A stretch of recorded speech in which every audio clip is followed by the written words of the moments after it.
د پوځ په اړه د دفاع وزارت تازه اعلان او پنجشیر کې د 8 طالبانو د وژلو ادعا. جزئیات هم د ویډیو کې وګورئ او چینل سبسکرایب کړئ. دفاع وزارت وایي نوي اردو ته څه باندې 113,000 کسانو نوملیکنه کړې. د افغانستان اسلامي امارت دفاع وزارت وایي چې په نوي اردو کې د غړیتوب لپاره تر اوسه پورې څه باندې 113,000 کسانو نوملیکنه کړې.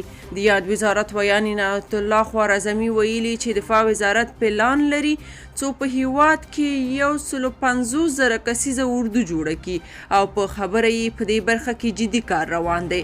خوارزمي زیاته کړې چې تر اوسه پورې 113,000 کسانو نوملیکنه کړي او دا بهیر دوام لري.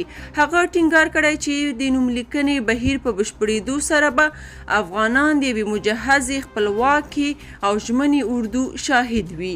دفاع وزارت ویلي چې د نوي اردو د یونیفورم په اړه تر اوسه وروستۍ پریکړه نه ده شوې او زیاتوي چې دا چاره به وخت ونیسي. بلخوا پنجشیر کې د رحماني کنډک د قمندان په ګډون 8 طالبان ووژل شول. د مقاومت جبهه ادعا کوي چې پنجشیر کې د رحماني کنډک د قمندانانو په ګډون 8 طالبان د دغه جبهې د ځواکونو په کمین کې وژل شوي دي. د مقاومت جبهې ویان صبغت الله احمدي دوشنبه د غویي پر 14مه په یو ټویټ کې لیکلي چې دغه طالبان د پنجشیر په حصې اول ولسوالۍ کې وژل شوي دي. د هغه په وینا د وژل شوو کسانو ځینې وسلې او دوربینونه هم د دغه جبهې د ځواکونو لاسته رسیدلي. هغه همداراز لیکلي چې د پنجشیر په حصې اول ولسوالۍ کې د مقاومت جبهې پر پوستې د طالبانو برید د دغه جبهې د ځواکونو لخوا په شا تنبول شوی.